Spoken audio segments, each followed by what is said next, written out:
She's done it before and looks like she's done it again. Hillary Rodham Clinton.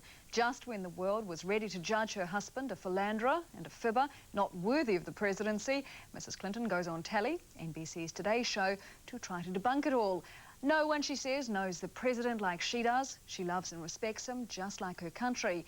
In fact, she claims the guilt lies with a bunch of right-wing conspirators.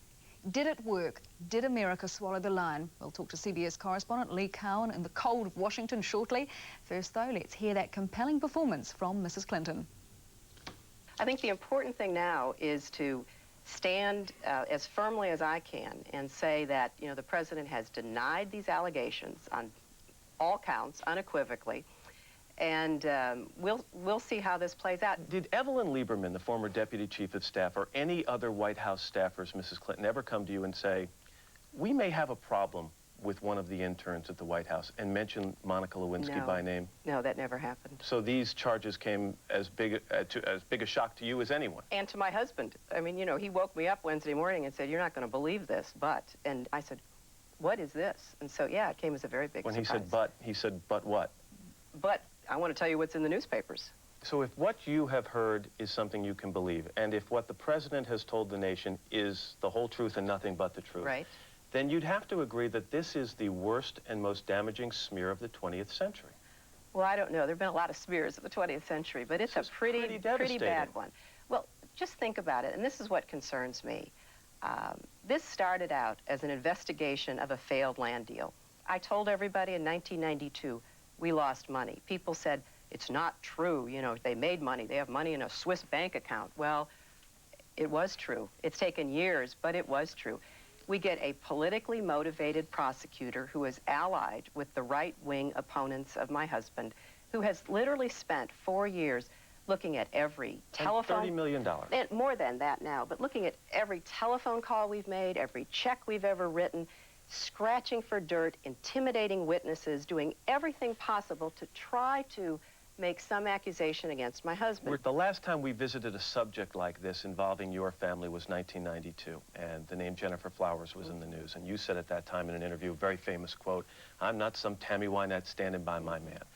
In the same interview, your husband admitted that he had, quote, caused pain in your marriage. 6 years later, you are still standing by this man, your husband, through some difficult charges. If he were to be asked today, Mrs. Clinton, do you think he would admit that he again has caused pain in this marriage? No, absolutely not. And he shouldn't. You know, we've been married for 22 years, Matt, and I have learned a long time ago that the only people who count in any marriage are the two that are in it. We know everything there is to know about each other, and we understand and accept and love each other. And I just think that a lot of this is deliberately designed to sensationalize charges against my husband because everything else they've tried has failed. And I also believe it is part of an effort, very frankly, to undo the results of 2 elections. So did Hillary swing the public back behind husband Bill? Joining us now, live from Washington, CBS correspondent Lee Cowan. A very good evening to you. Did it work? Has that interview helped the president, do you think?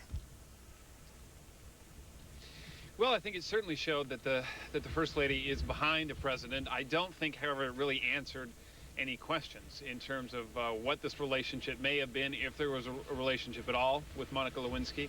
According to Hillary Clinton, she said she may have met Monica Lewinsky. She doesn't remember because she meets a lot of interns that come through the White House. So I think it helped to show that she is standing by her husband, that there is a unified front anyway at the White House, especially in terms of the personal front between the two of them, but I don't think it answered any specific questions about whether or not these allegations are true or false. In her own words, she hopes she would be the most credible defender. I mean, is she being viewed as a credible defender, or to use that lovely line, the Tammy Wynette line, is she just standing by her man? I don't think so. I think she's viewed here as being very credible on a number of issues, political issues as well as personal issues that involve her husband, and as sometimes she likes to refer to him as the president. I think truly she came out today and said exactly what she feels. And I think she was very candid. I think most people agree that she handled the interview well. So in terms of what she seems to believe, I don't think anybody has any questions at all that she believes what she's saying.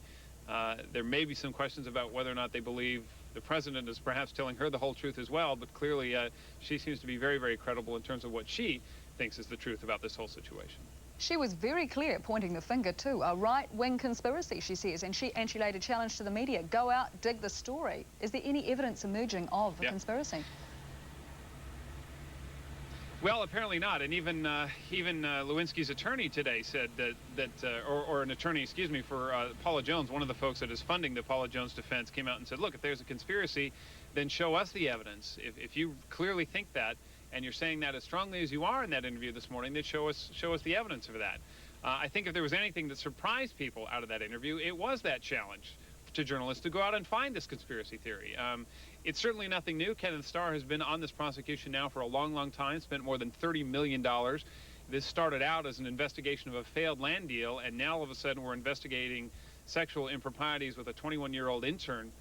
Clearly this is a risk, I think, and many would agree, a risk for prosecutor Kenneth Starr, because it could be viewed as a fishing expedition, and if he comes back with a big catch, then it was worth it. If it proves to be something completely false, then it's going to make him look bad in the public's eyes. Certainly going to make the media look bad, because we have all jumped over this in a true feeding frenzy as well.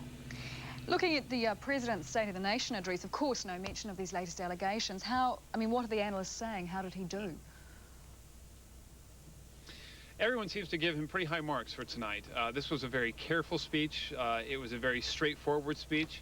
I think it was received pretty generously, but I wouldn't say it was received overwhelmingly. He received a standing ovation when he walked into the House chamber tonight. Pretty sustained applause, some standing ovations, but most of those were from Democrats, not necessarily from Republicans.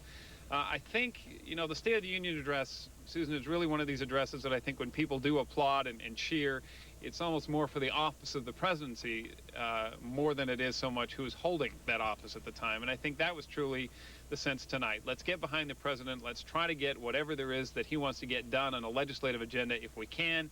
And let's show the country that we're not consumed by this crisis, whether or not it's true or false. And I guess the chances of it going away quickly are about the same as sunshine in Washington, D.C. at the moment. At this point, yeah, I think you're right. Tomorrow's day 2 of the grand jury investigation. They've subpoenaed a lot of people so far already at the White House. Those subpoenas, we're told, are not done coming out. So I think we're going to see this go on and on and on for quite some time. Now, of course, the president is trying to push ahead the Paula Jones lawsuit a little quicker, trying to move that up as soon as he can. That would be an effort to try to get this thing over with as soon as possible. Speaking of over with, whether that's going to happen, though, remains to be seen. We're out of time. Sorry to interrupt. Thank you, Lee Cowan, live from Washington, D.C. Yep. Well, now we have the Feelers. They party hard, make music, and wear leather trousers. Seems they're very good at what they do. They are destined for big things, they say. Feelers, they're next.